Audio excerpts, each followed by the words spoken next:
Hoje não vamos para Atos, podem sentar. Hoje nós vamos para Romanos. Terminamos Atos no domingo passado. Romanos capítulo 1. Romanos capítulo 1. Nós vamos ler os primeiros 7 versículos. É bom ter hoje o Wellington, a Sandra, o Fábio e o Lorenzo e Heloísa, que foram lá com o Arthur, que vai dar aula hoje. Quando chegamos aqui na igreja, depois de um tempo, o Wellington chegou, tinha uns 14 anos de idade, mais ou menos, acho, e ele frequentou conosco um tempo aqui, e depois ele mudou, foi mudando, e a gente às vezes sabia que ele estava no navio, viajando, e um dia estávamos em Serra Negra, tínhamos viajado com a Jaqueline, o Luiz, o Dudu e a Laura para Serra Negra, e na quinta-feira a gente abriu a live de lá. E aí, de repente, começaram a aparecer os nomes, de repente apareceu o Wellington.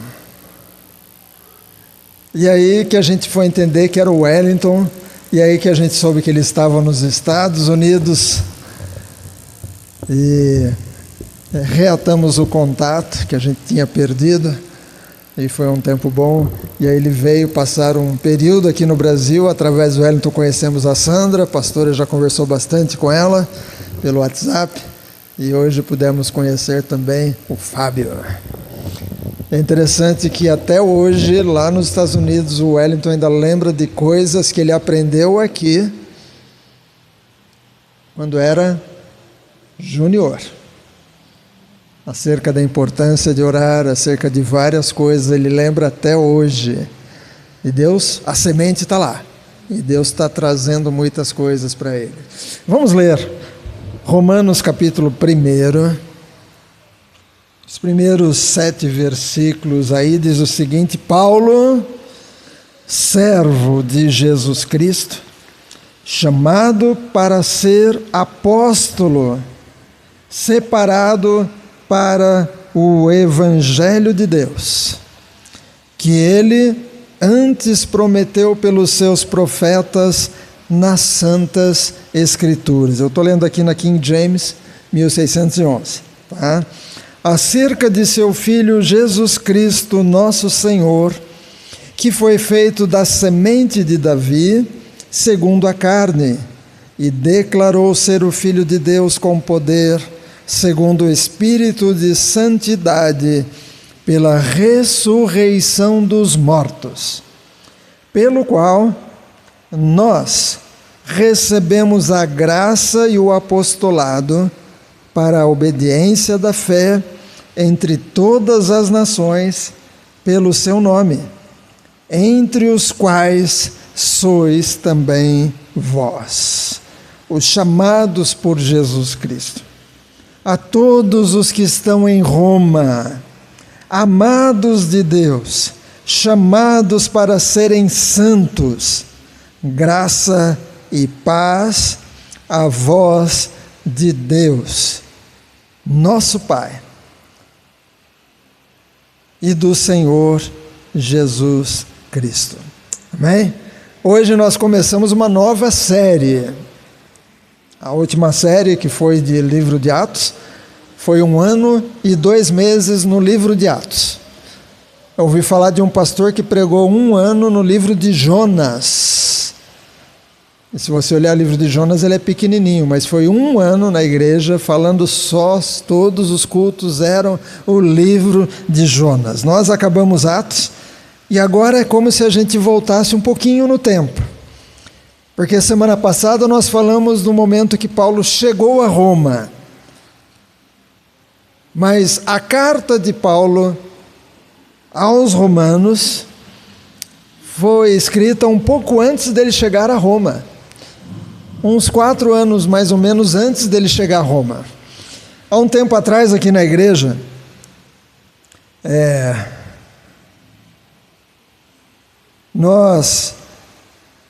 mas só um detalhe, o livro de Romanos são 16 capítulos. Eu não tenho a mínima ideia de quanto tempo nós vamos ficar no livro de Romanos. Não tenho pressa. Não temos pressa para terminar. É diferente quando você está andando pela cidade e você passa numa lanchonete e você olha aquela coisinha assim de metal com um vidro e você olha, escolhe lá um salgadinho e a pessoa pergunta o quê? Vai comer aqui ou vai levar? E às vezes eu digo, eu vou levar. E a pessoa vai pôr no saquinho, eu falo, não precisa nem de saquinho, só me dá aqui. Porque eu vou sair andando na rua comendo porque eu estou atrasado. Então você come aquela coxinha correndo, subindo a rua, descendo a rua, ou fazendo alguma coisa, porque você está com pressa. Mas quando você vai num restaurante bom, ainda mais se for rodízio, tem um ali que já abriu um sorriso desse tamanho, né? Falou rodízio, ele lembrou do rodízio. É a coisa que os americanos mais ficam doidos quando chegam aqui, eles falam rodízio. Você não diz, embala aí uns 3 pedaços que eu vou sair correndo. Você senta e passa uma coisa, passa outra. Aí de repente se pergunta, aquele que veio da outra vez lá, pode trazer outra vez? Você fica com calma, você conversa, você saboreia. Então nós queremos fazer isso no livro de Romanos, a gente não está com pressa. Na época que, pouco tempo depois que chegamos aqui no Adelaide, ainda era no predinho lá da esquina de cima, chegou um casal que logo depois nasceu o filho, e passou um tempinho, ele foi para a escolinha, e aí os pais foram para a reunião de pais e mestres, aquela reunião que os pais vão para saber como a criança está na escola. E os pais chegaram lá e a professora trouxe a pastinha das tarefas que o menino fez naquele período. E a professora disse, ele não gosta muito de fazer as liçãozinhas da aula. Ele não gosta muito. Aí os pais começaram a folhear assim as folhas, aí tinha lá uma folha em branco, escrito, desenhe, por exemplo, uma casa. Aí tinha uma casinha bem pequenininha assim, fuleirinha, bem assim, mal feita, sabe? Aquela casinha assim, feita às pressas. Outra folha era desenhe uma árvore. Aí tinha uma árvorezinha assim, bem fuleirinha, bem pequenininha. Mas aí os pais perceberam que no verso da folha tinha um carrão desenhado com detalhe. O que ele fazia? A lição era desenhar uma casa? Ele desenhava a casa. Para quê? Para ficar o resto da aula desenhando o carro que ele gostava. O carro tinha detalhes, o carro tinha cores, o carro tinha, assim, muita coisa. Na folha da árvore era a mesma coisa, no verso da árvore tinha um carro. Então, aquilo que ele gostava, ele fazia com detalhe. O desenho do carro, o desenho feito com atenção, com paciência. Essa mesma criança andando ali na Orozimbo Maia, junto com a mãe um dia, a pé, passaram numa daquelas lojas que trocam pneu e coisa e tal, e alinho, e na época era comum, a gente comprava aquelas calotas de plástico, lembram? Não sei se ainda tem, eu lembro que na época era muito comum, e a calota era encaixada sob pressão na roda, e eles estavam andando na rua, o garoto pequenininho, talvez tamanho da Laura, de repente ele falou para a mãe, a calota do pastor. E aí a mãe disse, o quê? Aquela ali, mamãe, é a calota do carro do pastor. E aí ela gravou a calota, e quando chegou no domingo ela disse, era mesmo. Era a calota do carro do pastor. Naquele monte de calota na parede, ele enxergou qual que era a calota do carro do pastor. Outra criança disse, a sandália do pastor, passando numa loja. Era a sandália que eu usava de vez em quando.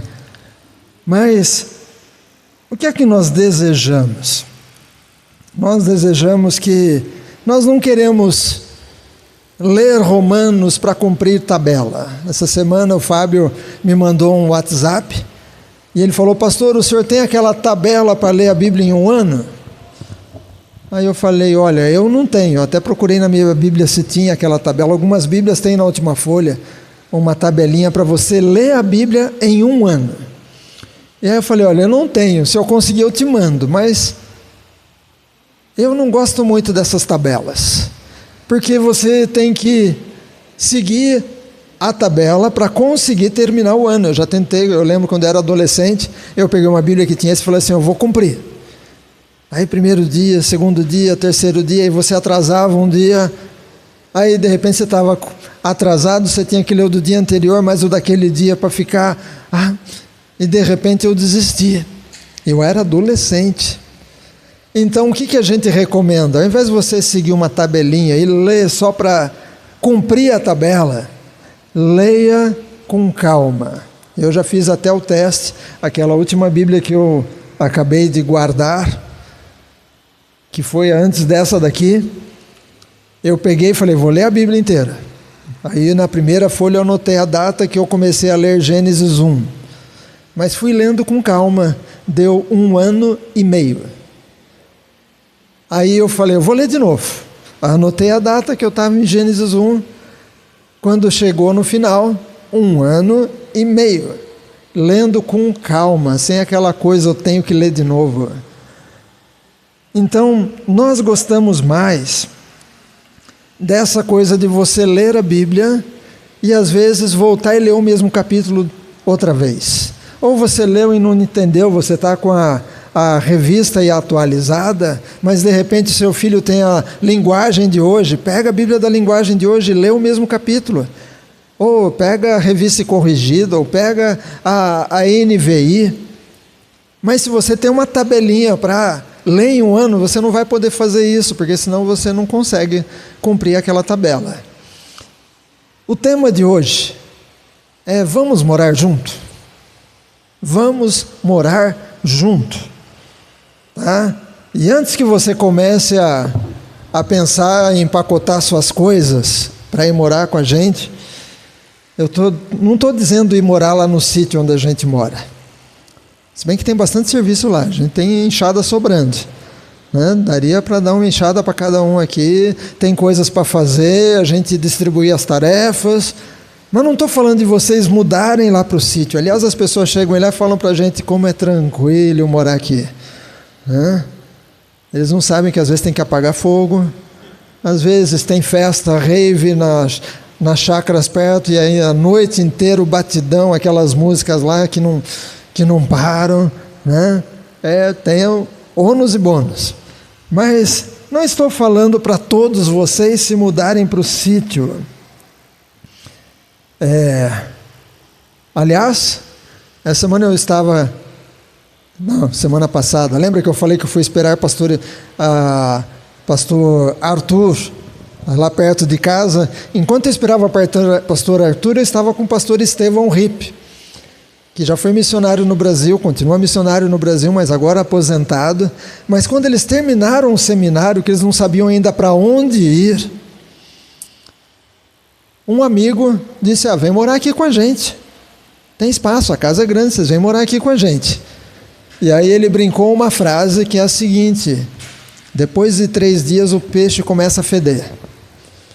E aí eu fui pesquisar, e eu descobri que essa frase é de Benjamin Franklin, lá do começo dos Estados Unidos, que ele dizia que visita e peixe é a mesma coisa, depois de 3 dias começa a feder. Então, se alguém está na sua casa mais de 3 dias, você já está querendo seu espaço, você já está querendo andar à vontade em casa, sem ter que se pentear, sem ter que pôr uma roupa, você está querendo já o seu lugar na mesa. Então, os americanos usam essa frase, que é antiga, desde a fundação dos Estados Unidos: visita e peixe, depois de 3 dias começa a feder. Então,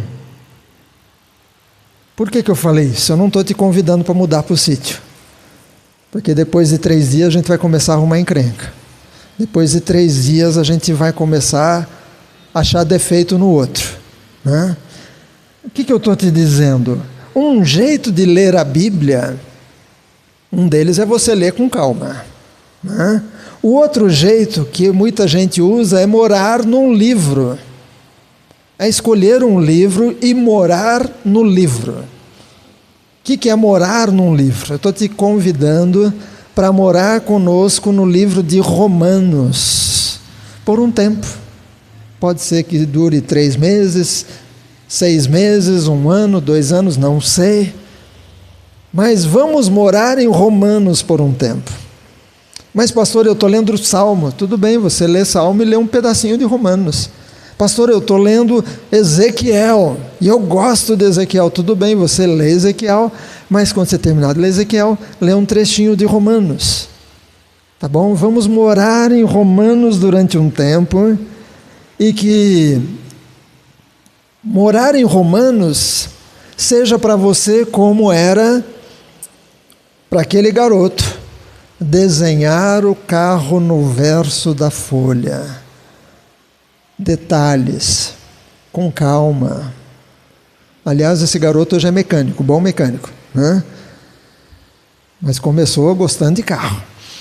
Então vamos morar em Romanos por um tempo. Aliás, vocês devem ter visto lá no canal da igreja, para quem está no canal e recebe as notícias das coisas, ontem apareceu lá, novo grupo, vamos morar em Romanos.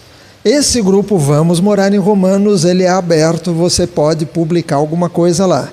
Então, se você viu um podcast falando sobre o livro de Romanos e você gostou, você pode colocar lá, que mais alguém vai gostar.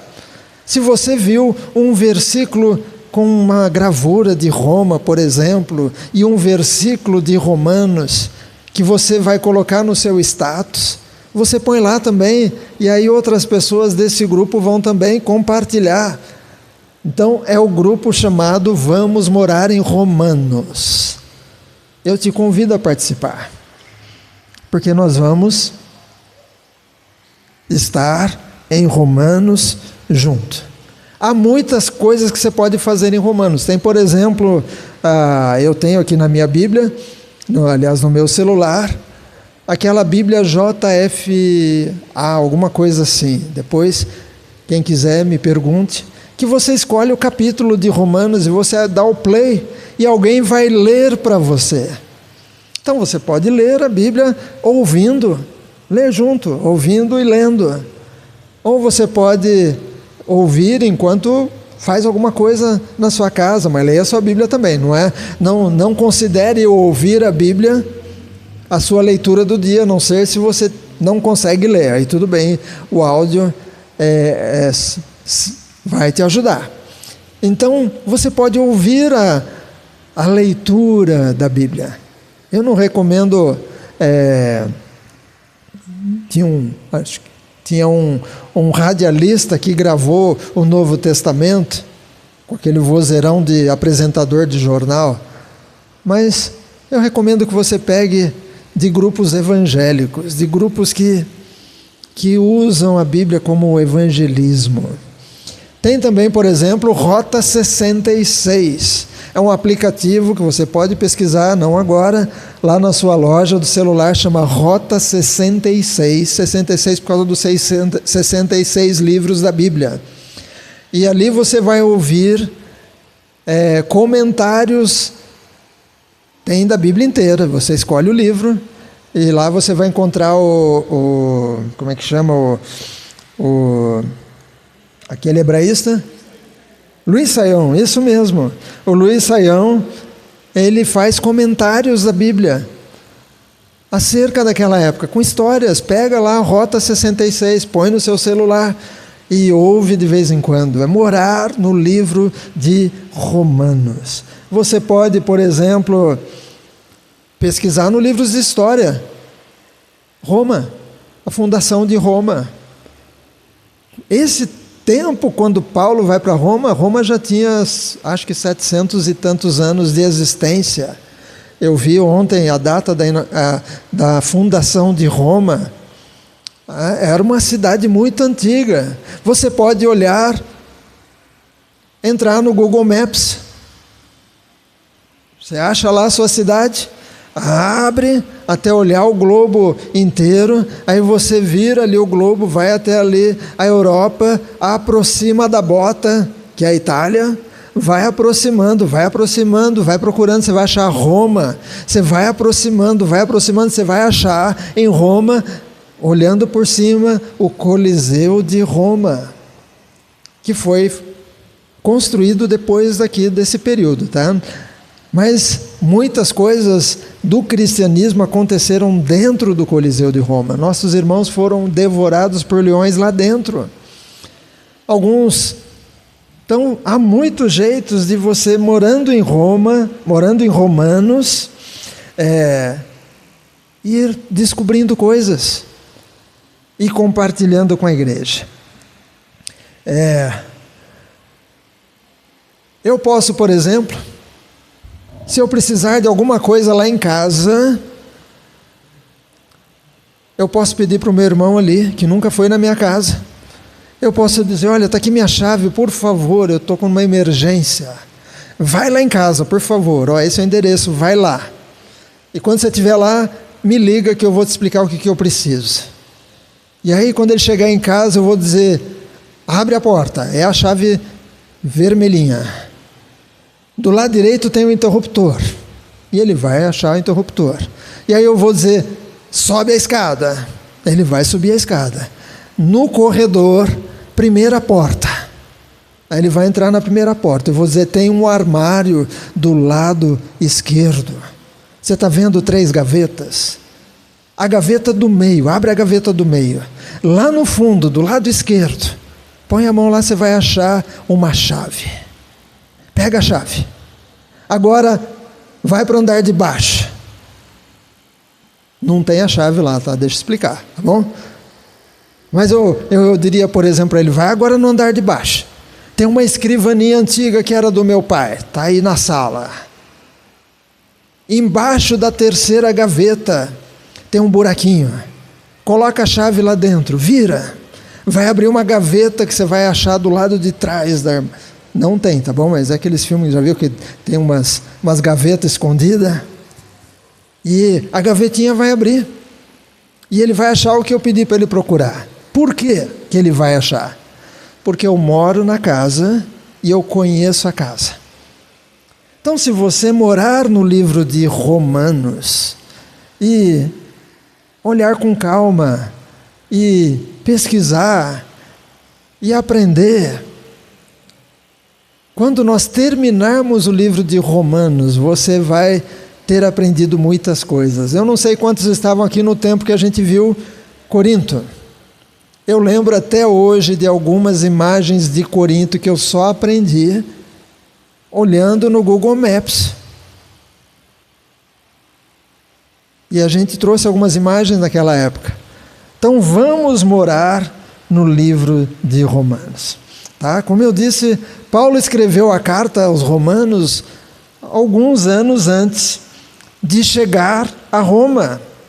E não se sabe quem começou a igreja lá na cidade de Roma. Roma era a capital do Império Romano. Antes do Império Romano tinha vindo o Império qual? Que veio antes do Império Romano? O grego. O Império Grego. Aí os romanos vieram e dominaram tomaram conta do pedaço. Mas Roma era a capital. Depois eles fazem Constantinopla como uma segunda capital, né? Mas Roma era uma cidade muito antiga. E lá em Roma havia uma igreja com os nossos irmãos. Mas quem começou a igreja? Não se sabe quem começou a igreja lá em Roma.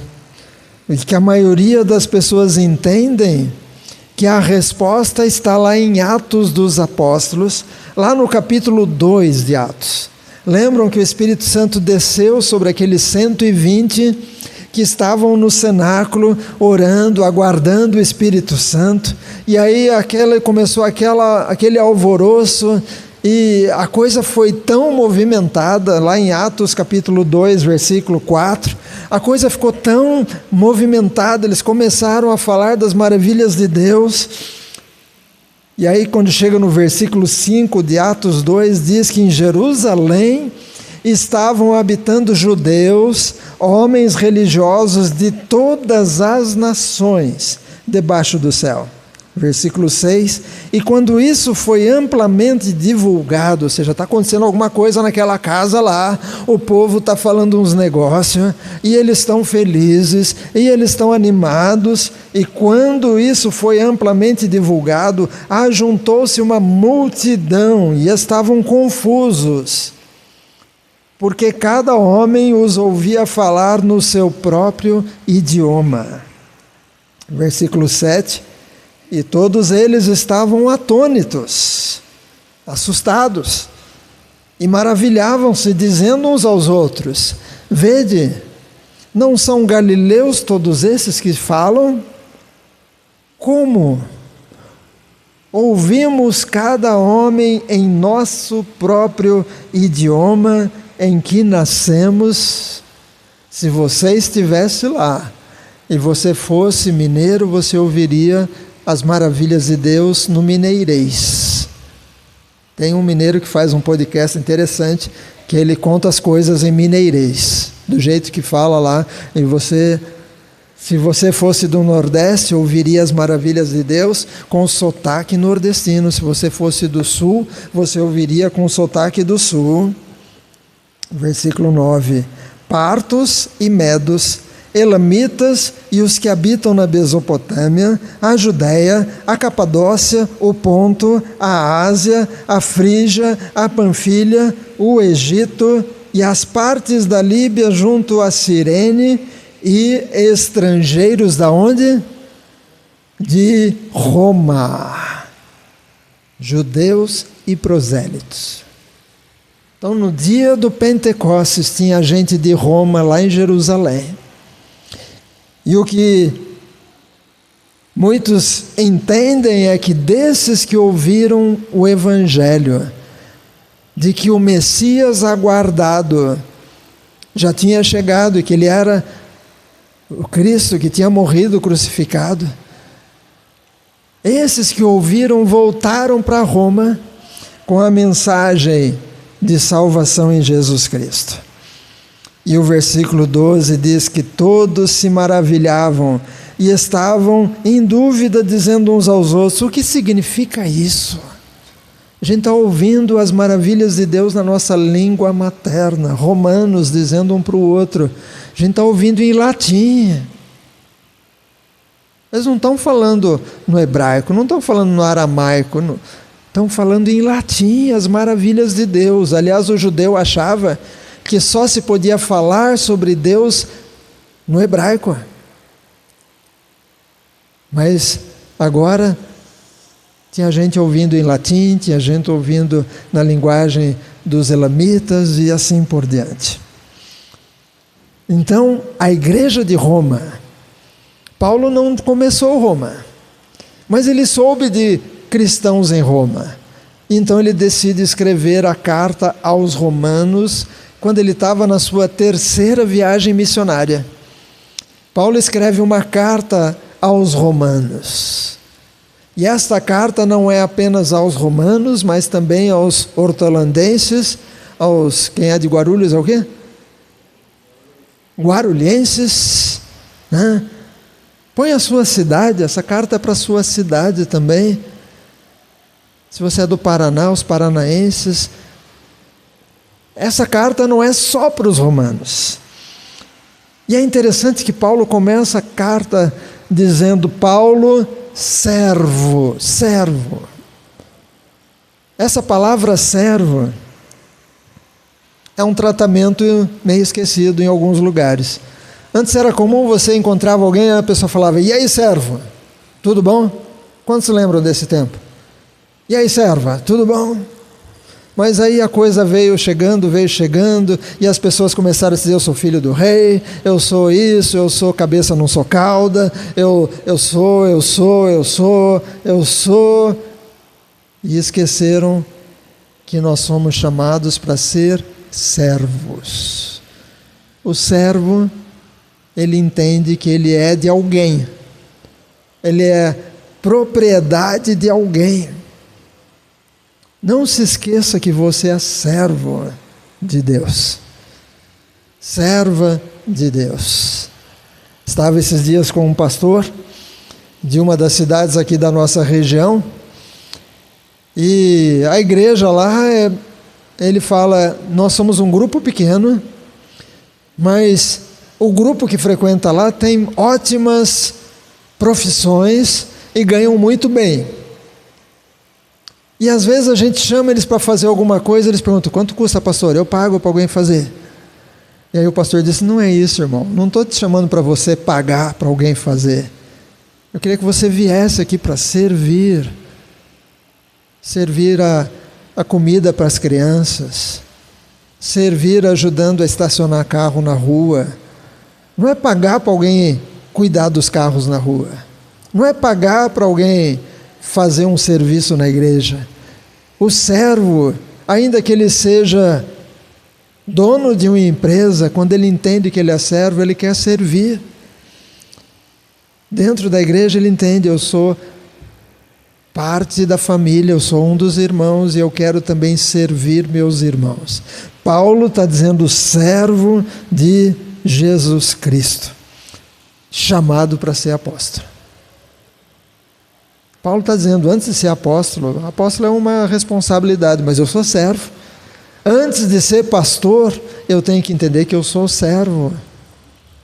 Antes de ser, a pessoa que é bispo, a pessoa que é apóstolo, a pessoa que formado em não sei das quantas, ele tem que entender que ele é servo. Porque há responsabilidades dentro da igreja, mas em tudo temos que entender: somos servos. E ele está dizendo: eu sou apóstolo, sim, eu sou, mas antes eu sou servo. Servo de Cristo, servo de Jesus Cristo. Não é que Cristo era sobrenome de Jesus, tá bom? Assim como tem José da Silva, Maria Benedita alguma coisa. Não é que era Jesus Cristo. Cristo não era sobrenome de família, mas era Jesus o Cristo, o Messias, o ungido, que a Bíblia desde o Velho Testamento estava anunciando: o Messias vai chegar, o Cristo vai chegar. Então é Jesus Cristo, está dizendo Jesus o Cristo. E Paulo está dizendo: eu sou o servo de Jesus Cristo, chamado para ser apóstolo, separado para o Evangelho de Deus. Ou seja, Deus chama algumas pessoas, Deus chama alguns para apóstolos, alguns para pastores, alguns para mestres, alguns para evangelistas, alguns para apóstolos, profetas, evangelistas, pastores, mestres, os ministérios de Cristo, né? A gente usa as mãos para lembrar. O apóstolo, ele aponta o erro. O evangelista, ele vai mais longe, é o dedo aqui mais comprido, vai mais longe. O pastor e o mestre é aquele que às vezes consegue entrar em alguns buraquinhos para tirar alguma coisa lá que o outro dedo não consegue tirar. O mestre, ele consegue pegar, ler o mesmo trecho da Bíblia que nós lemos, e o mestre vai lá e acha um detalhe aqui, fala: essa palavra aqui, o que é essa palavra aqui? E aí ele vai pesquisar aquela palavra e ele diz: gente, essa palavra que foi usada aqui significa isso e aquilo. E aí aquele versículo aumenta. Aí começa a fazer sentido.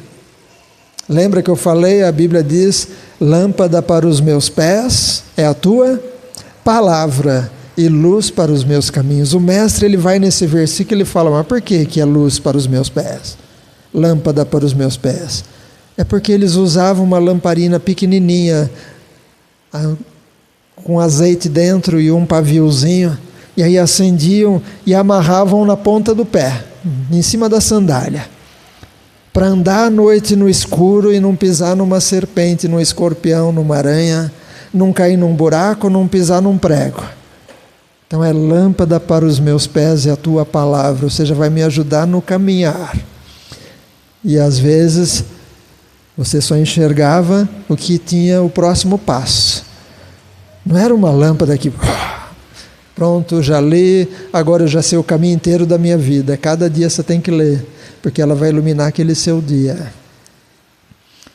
Paulo diz, eu sou chamado para o Evangelho, que ele antes prometeu pelos seus profetas nas Santas Escrituras, acerca de seu Filho Jesus, versículo 3, de seu Filho Jesus Cristo, nosso Senhor. Se Ele é nosso Senhor, isso significa o quê? Se Ele é nosso Senhor, significa o quê? Dono, mas significa que você é o quê também? Você também é servo. Paulo diz, eu sou servo e Jesus é o nosso Senhor. Ou seja, você também é servo, você também é serva. Então, não importa se eu estou como apóstolo e você acabou de chegar na igreja, nós somos servos, tá bom? E ele fala de que Deus havia prometido o Messias, que foi feito da semente de Davi, ou seja, herdeiro da família de Davi, porque já era uma promessa que o Messias viria da família de Davi, sentaria no trono de Davi. E declarou ser o Filho de Deus com poder, segundo o Espírito de santidade, pela ressurreição dos mortos. Jesus foi o primeiro a ressuscitar. E a promessa é que um dia nós vamos ressuscitar também. Jesus foi o primeiro. Nós um dia vamos ressuscitar também. Então somos servos. Quando chega no versículo 7, diz, a todos que estão em Roma, amados de Deus. Paulo, imagina só, você está lá em Roma, a cidade não era fácil de viver, tá bom? Porque tem uma coisa, quem mora lá no interiorzão, que pode deixar a casa aberta o dia inteiro, pode a criança ir na casa da avó sozinha, a pé, é uma coisa, mas no centro da cidade, já todo mundo de olho, o tempo inteiro assim, atento, alarme e muro alto e tudo mais, porque é perigoso. Roma não era uma cidade do interior fácil de viver, era perigosa. Era uma cidade antiga, com muitas coisas, muitos templos, muita adoração a outros deuses, gente perversa, coisas erradas. Eu não vou entrar em detalhe aqui, mas você estudando a cidade de Roma antiga, você vai descobrir muitas coisas. Então, lá naquela cidade perversa, aquela cidade pecaminosa, aquela cidade que não era fácil viver, de repente chega uma carta de um apóstolo dizendo, vocês de Roma são o quê? Amados, vocês são amados de Deus, ou seja, Deus ama vocês que moram em Roma. E Deus nos ama? Deus ama quem mora em Hortolândia, Deus ama quem mora nos Estados Unidos, Wellington, Deus ama quem mora lá no condomínio, ama. Porque a Bíblia diz que Deus amou ao mundo de tal maneira. Você está no mundo? Tá, então Deus te ama também. Você é amada de Deus, você é amado de Deus. Paulo está dizendo, eu sou servo, você é servo, nós somos amados de Deus, que fez muitas promessas, e Ele cumpriu as promessas. Ele prometeu o Messias, Ele cumpriu, Ele mandou o Messias, Ele prometeu muitas coisas, e Ele já cumpriu. Ele prometeu enviar o Espírito Santo, Ele enviou. E aí a gente chega no versículo 7, diz, a todos que estão em Roma, amados de Deus, chamados para serem o quê? Santos. Ser santo, morando sozinho, no meio do mato, é uma coisa. Ser santo, morando numa cidade pecaminosa, numa cidade que para todo lado que você olha tem alguma coisa que você tem que dizer, olha para o outro lado, não olha para lá agora. É mais difícil. Ouvi de um pastor que foi pregar numa cidadezinha, e ele pregou para muita gente. Dia seguinte ele foi dar uma volta na cidade, pegou um ônibus, pagou a passagem, recebeu o troco, aí foi lá para o lugar dele, sentou, e ele tinha posto dinheiro no bolso. Aí ele ficou meio incomodado, ele pôs a mão no bolso assim, tirou, olhou e disse: tem muito dinheiro aqui, o troco veio errado. Aí ele voltou e falou: moça, o senhor me deu dinheiro a mais, o troco veio errado. Aí o cobrador disse: eu sei, é que eu estava na igreja ontem que o senhor pregou, e eu queria saber se o senhor ia devolver o troco. Queria saber se o senhor ia devolver o troco. Já pensou se ele fala: ah, bênção de Deus, eu estava precisando desse dinheiro, obrigado, Senhor. Já pensou? Aquele jovem ia dizer: não vou mais nessa coisa de crente não, porque eles falam uma coisa lá no púlpito, mas no dia a dia eles nem devolvem quando a gente dá troca mais. Paulo está dizendo para os romanos, para os cristãos romanos, tinha gente que era judeu, mas também tinham muitos que não eram judeus, eram gentios, vivendo numa cidade pecaminosa, e Paulo está dizendo: nós somos chamados para ser santos, chamados para ser santos. Quando a gente conhece Jesus e a gente percebe que é pecador, e a gente diz: Jesus, me perdoa os meus pecados, vem morar no meu coração, me aceita na sua família. Lembra? Vocês já fizeram essa oração? E aí a gente entra para a família de Deus. E aí a gente começa a vida cristã. O Espírito Santo já vem, começa uma obra ali, porque a gente só aceita Jesus porque o Espírito Santo fez o quê? A Bíblia diz que ele convence do pecado, da justiça e do juízo. Então não é que a gente se converteu porque a gente é inteligente e entendeu a mensagem, não, foi porque o Espírito Santo disse: ó, você é pecador, se você não aceitar o que o pastor está falando, você vai para o inferno, né? Então o Espírito Santo já tinha começado uma obra, mas aí a gente começa a vida cristã e de repente a gente percebe que lá dentro tem uma briga. É a alma contra o espírito, porque nós somos um espírito que habita num corpo, uns são maiores, outros são menores, e tem uma alma. O espírito é a parte que tem a parte de Deus em nós. O corpo é onde nós moramos, mas a alma são as nossas vontades. E a alma diz: vai trabalhar para ficar rico. A alma diz: se enfeita bem para chamar a atenção lá do marido da vizinha. Vai lá fazer uma musculação para ganhar outra mulher. A alma, ela fica dizendo: não devolve o troco não, guarda para você, é bênção. A alma diz: passou por você e nem te deu a paz, e às vezes a pessoa nem te viu, mas a alma diz: lá, esses crentes, lá o outro fazendo coisa errada. É a alma que fica brigando com o espírito. A Bíblia diz que eles são opostos. Há uma briga entre o espírito e a alma. Mas o Espírito Santo quer tomar conta de tudo e tratar-as para que o espírito seja fortalecido e a alma não consiga dominar. É o que a gente chama da segunda obra da graça. A primeira foi quando você aceitou Jesus.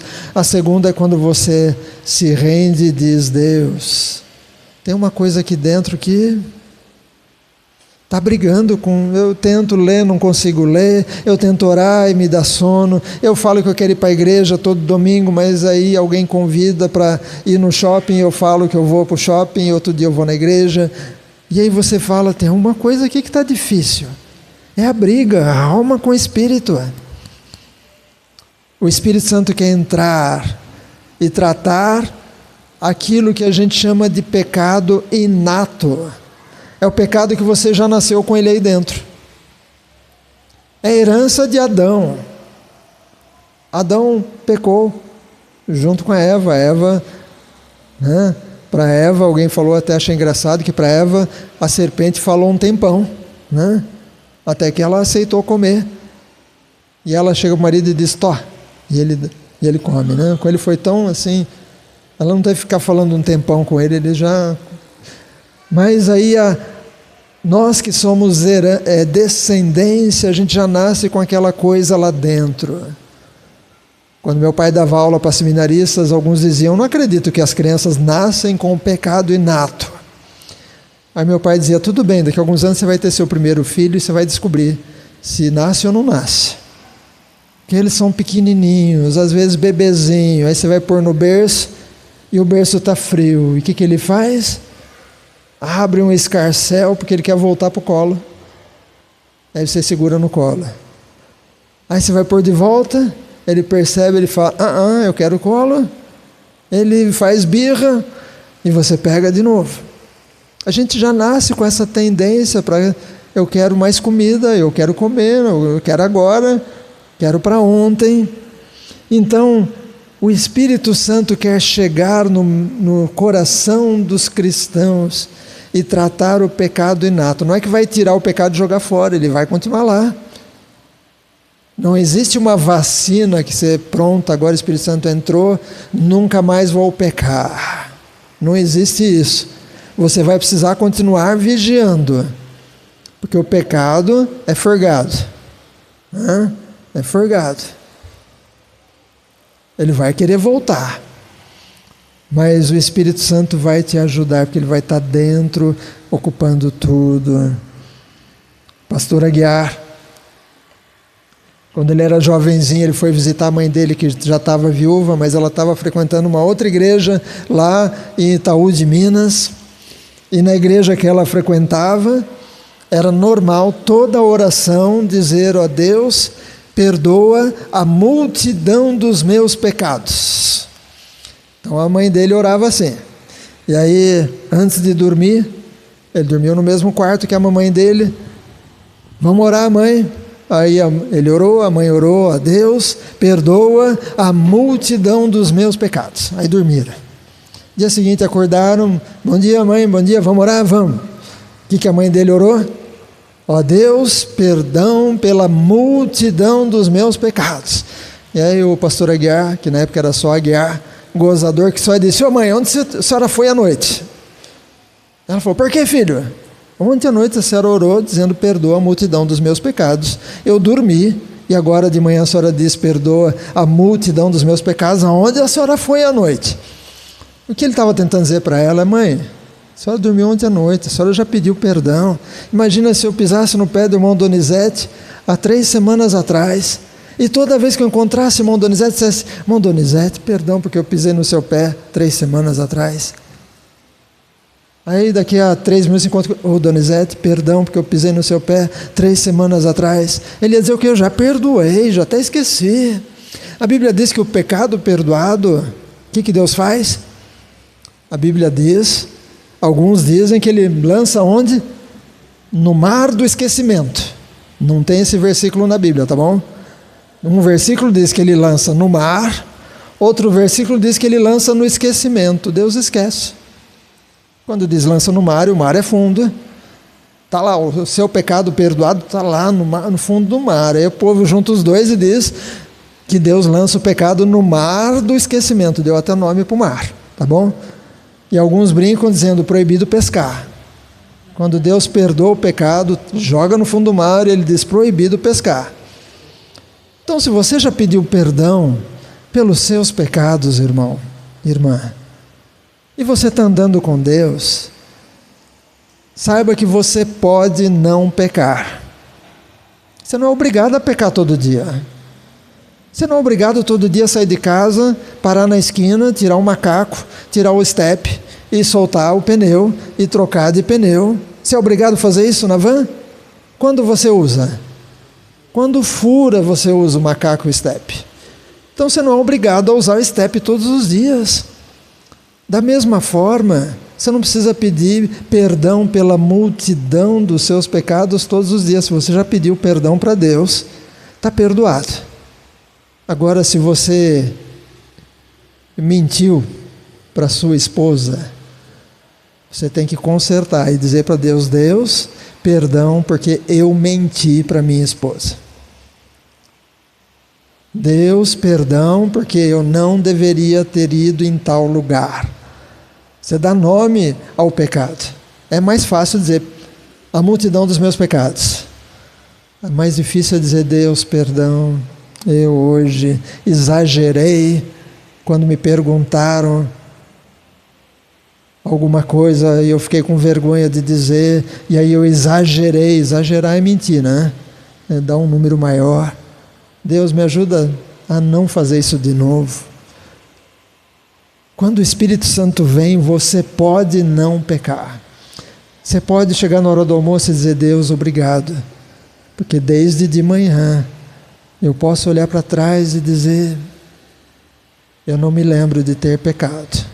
Se eu pequei em alguma coisa, porque às vezes a gente, sem saber, a gente faz alguma coisa errada. Às vezes você ofendeu o seu irmão sem saber. E o Espírito Santo vai dizer: aquela coisa que você falou para ele, você magoou seu irmão. Oh Deus, perdão porque eu magoei meu irmão. E aí vai lá, conserta com ele. Chegar ao final do dia, você vai olhar e dizer: Deus, obrigado pelo dia de hoje. Esse versículo diz aos irmãos de Roma que eles eram chamados para serem santos.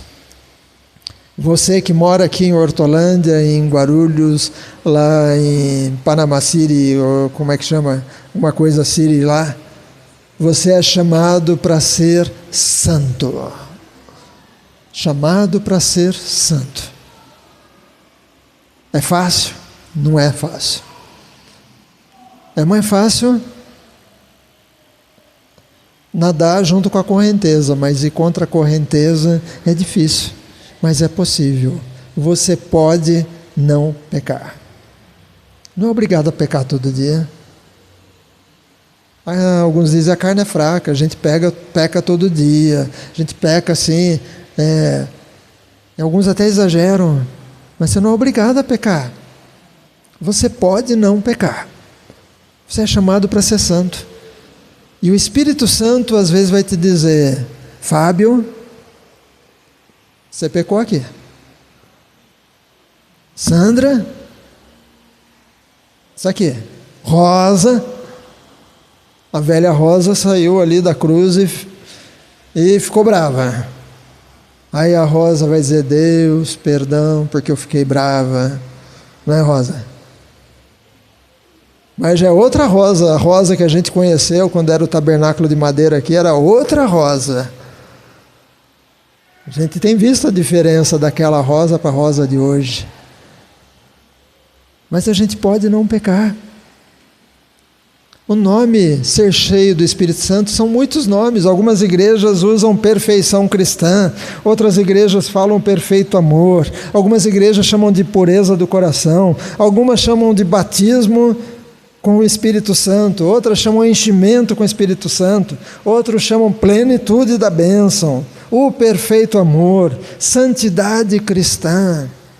São nomes diferentes para a mesma coisa. O Espírito Santo te chama para ser santo. E não use a desculpa: a minha cidade é muito pecaminosa, porque os romanos moravam numa cidade pecaminosa. Eu moro no Rio de Janeiro, é muito isso, muito aquilo. Se você olhar os irmãos que moram no Rio, eu conheço muito santo, homem de Deus, mulher de Deus, que moram lá no Rio de Janeiro, e eles estão vivendo vida santa lá na Baixada Fluminense, lá no Rio de Janeiro. E você também pode ser santo aonde você mora. Você é servo, amado e chamado para ser santo. Só precisa dizer sim: Deus, eu quero ser teu servo. Obrigado pelo teu amor que eu não mereço. É graça. Graça é quando a gente recebe o que não merece. Eu não mereço o amor de Deus, mas Deus me ama. Eu não mereço a família que Deus me deu, mas Deus me ama e tem me abençoado com uma linda família. Eu não mereço. Eu não merecia ser pastor, mas Deus me colocou aqui como pastor. Eu não mereço, é graça. E misericórdia é quando eu não recebo o que eu mereço. Aí é a misericórdia de Deus. A gente às vezes faz algumas coisas que a gente merecia um raio na cabeça, mas Deus fala: vou dar outra chance. É misericórdia, eu não recebo o que eu mereço. Eu merecia um castigo, mas Deus às vezes diz: pela minha misericórdia eu não vou te destruir, mas eu quero que você seja santo. Eu quero que você seja santa, uma santa menina, uma santa mulher, um santo homem, um servo de Deus santo. E aí, servos, vamos ficar de pé? Servas, vamos ficar de pé. Amados de Deus, vamos ficar em pé. Chamados para ser santos. Vamos orar. Ó Deus, obrigado por essa carta que Paulo tomou um tempo para escrever. Uma carta, ó Deus, com muitas orientações que não são só para aquela época. São muitas orientações que servem para quem mora no campo, para quem mora em cidadezinha do interior, para quem mora em cidade média, para quem mora nas grandes cidades deste mundo. Ó Deus, que a gente tome a decisão de morar nesse livro de Romanos e descobrir aquilo que está escrito e para nós foi escrito. E que a gente coloque em prática aquilo que a gente for aprendendo nesse livro de Romanos. Para que aquilo que for colocado dentro de nós, que a gente possa levar para a vida, ao ponto de daqui a alguns anos a gente ouvir gente que já mudou para outro lugar dizendo: eu até hoje faço coisas que eu aprendi aqui, quando a gente estudou Romanos. Até hoje eu entendo isso e aquilo que eu aprendi naquela época que a igreja tinha 80 pessoas, e às vezes chegava a 20, e às vezes chegava a 10, mas eu aprendi e eu guardo até hoje. Senhor, ensina-nos no livro de Romanos a sermos melhores servos, servos uns dos outros, servos do Senhor Jesus Cristo. Ensina-nos a entender o teu amor por nós, a grandiosidade do teu amor que não tem limite, e ensina-nos como sermos santos neste mundo que nós vivemos. Como não darmos espaço para nossa alma que quer nos levar a descer da cruz e fazermos aquilo que o diabo gosta. Mas que a gente diga para nossa alma: alma, fica quieta, porque o Espírito tem sido fortalecido no Senhor, por causa da presença do Espírito Santo. E eu sou um homem de Deus, um servo amado e cheio do Espírito Santo, e eu não vou abandonar aquilo que Deus tem ensinado e colocado na minha vida. Deus, abençoa nossas famílias, abençoa a tua igreja, abençoa, Deus, esse tempo que vamos estar morando em Romanos. Abre, Senhor, a nossa mente, para que a gente aprenda coisas novas, mas abre o nosso coração, para que a palavra de Deus possa ser plantada no nosso coração, enraizada, de forma que ela cresça e produza frutos, por causa daquilo que vamos aprender no livro de Romanos, e vamos aprender juntos, vamos crescer juntos, vamos relembrar coisas que esquecemos, em nome de Jesus. Mas, ó Deus, eu te peço que o teu Espírito Santo possa encher os nossos corações. Ó Deus, talvez alguém está aqui hoje dizendo: eu já entreguei minha vida para Jesus, mas eu sinto que dentro de mim tem uma luta, e eu preciso permitir que o Espírito Santo entre. Alguém gostaria de chegar aqui nesse altar hoje, dizendo: Espírito Santo, enche a minha vida, porque eu preciso ser santo nesse tempo de hoje? Alguém, se você quiser chegar, chegue, nós vamos orar com você. O Espírito Santo quer entrar na sua vida hoje e te encher, e te capacitar, e derramar os dons, e derramar o fruto, fazer com que sua vida tenha fruto do Espírito Santo, para que você possa viver uma vida santa. Se alguém quiser chegar, chegue.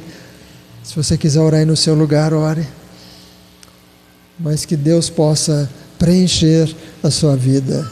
Talvez você vai chegar em casa hoje e orar, você e Deus, lá no seu quarto, só dizendo: Deus, eu preciso que o Espírito Santo encha a minha vida, purifique a minha vida, porque o pecado inato, o pecado que está dentro de mim, ele está sempre guerreando comigo, tentando me levar para fazer coisas que te desagradam. Deus, vem e trata em mim a questão do pecado inato e faz de mim uma nova pessoa, em nome de Jesus. Amém.